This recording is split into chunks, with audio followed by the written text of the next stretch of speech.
The NHL 26 gameplay deep dive has been released, and in this video, I'm going to break down everything that you need to know about the gameplay trailer, as well as all the information that was not shared in the video. Let's kick things off with IceQ 2.0, which is powered by NHL Edge technology, as we get an explanation as to just how this real-world data is going to work in-game. Now, in the first year of using NHL Edge technology, they're going to be pulling attributes as well as player tendencies from the real-world puck and player tracking data, and it will influence certain players' tendencies as well as their attributes in-game. Now, I wasn't able to get confirmation if the player tendencies was going to carry over to Hockey Ultimate Team, but for anyone that is going to play franchise or be a pro or any of the offline modes, here is what you can expect. When it comes to the attributes for NHL 26, they are going to use the NHL Edge tracking data, and they show off different instances and just how this is going to be different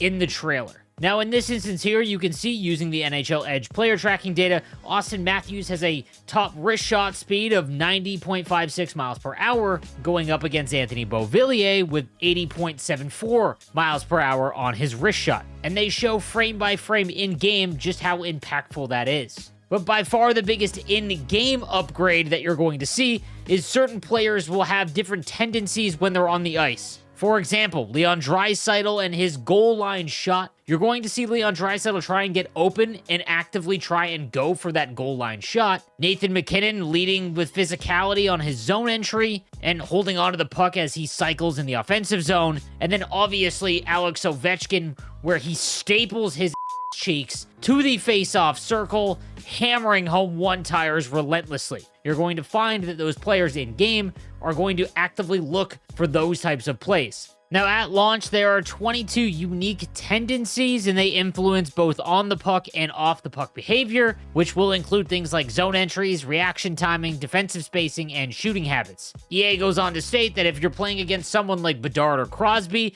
you'll start to anticipate where they're going to be and what kind of decisions they're going to make under pressure. If you're using them, you'll notice that they find space in smarter ways, look for their go-to spots, and attack with more identity. Now, like I said, I'm very curious to see if this is going to come over to Hockey Ultimate Team. If we have a Leon Draisaitl card, are we going to find him try and get open near the goal line to hammer home those one-timers? We'll have to wait for more info on that. Now, obviously, with the inclusion of the NHL Edge player and puck tracking data, there has been an upgrade to include that information in the presentation. So in NHL 26, you can expect to see new overlays and broadcast visuals, as well as stat-driven analysis, in the hopes to add some storylines to the games that you're playing. For example, if someone is getting dominated on the face-off dot, expect to see that real-time data shown on the screen to add a little bit more flair to your game. Now let's get into the new goalie crease control system. When it comes to goaltenders, they are always going to be a controversial topic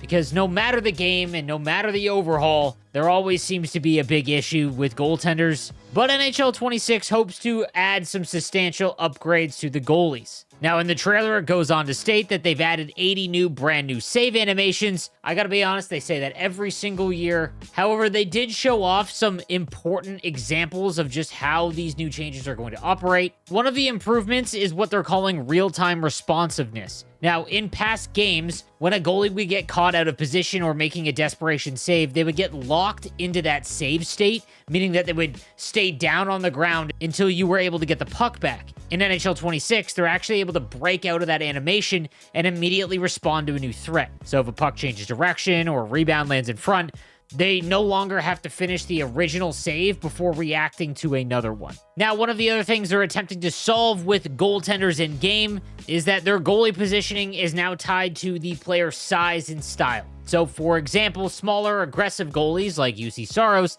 they come out to challenge shooters and take away angles, while larger, more positional goalies like Darcy Kemper stay deeper and rely on their frame to block space. If you have been an online player over the last decade and a half, smaller goaltenders have always suffered from just not getting the same saves because they're not nearly as big. The puck just doesn't hit them in-game regardless if they can make the animation to get a glove high or a blocker low. I hope that this is the start of a fix and allows us to actually use smaller goaltenders online, but we'll have to wait and see if these improvements actually show up in game, especially online. The X factors that were introduced in NHL 22 are getting completely rebuilt from the ground up. So at launch, you can expect to see 28 abilities across 5 different categories. Now, the biggest difference here is that every single X Factor ability has a specific animation tied to it. On top of that, every X Factor now has 3 levels of effectiveness. At higher tiers, the ability becomes far more enhanced, which could mean greater shot velocity, stronger contact, or an increase to pass accuracy. Some of the examples they show off is the Rocket X Factor,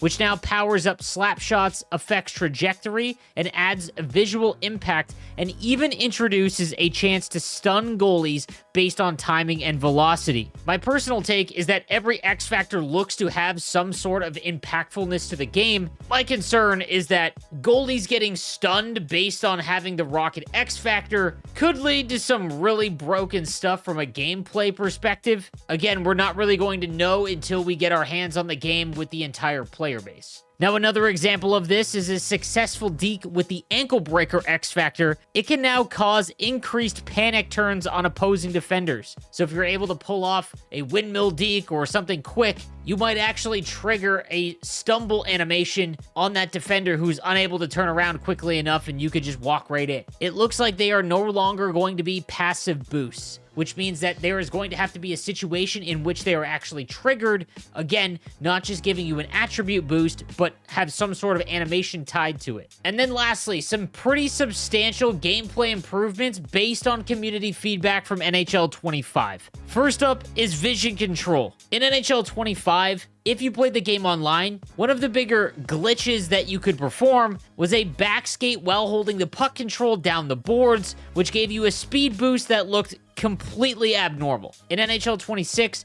they've added a penalty to consecutive pivot overrides in those situations, meaning that you can still use vision control to scan and protect the puck effectively, but doing so repeatedly while skating forward is no longer the most efficient way to move through the neutral zone or down the wing. So hopefully this removes the L2 glitch. They've also looked to address hip checks. Once again, since the introduction of the total control scheme in NHL 24, hip checks have been one of the most frustrating things to go up against from a forechecking standpoint. So if you were trying to break out of the zone and the opposing player just went for a hip check animation and threw his ass at you, regardless of how fast you were going, if you ran into that player in any capacity, you would end up losing the puck and it would trigger a stumble animation. So in NHL 26, they wanted to address the scenario where players would skate directly at a puck carrier and quickly flip 180 degrees to deliver a hip check at full force. So in NHL 26, to address this, hip check strength is now reduced based on turn angle. If you need to rotate sharply into the animation,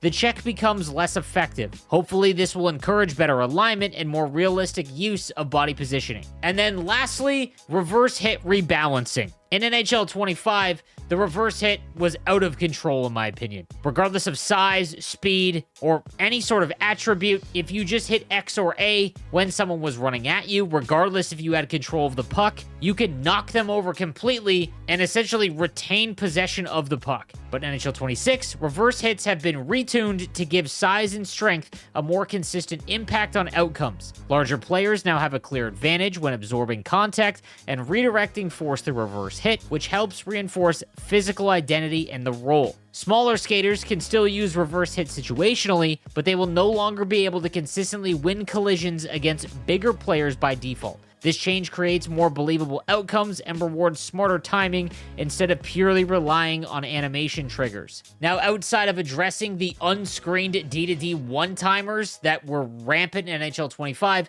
those 3 changes specifically look to fix some of the biggest gameplay issues that we had, which gives me some optimism about how the game will play early on. Make sure you subscribe to the channel for the most up-to-date news, tips, and info when it comes to NHL 26, and I'll see you guys next time.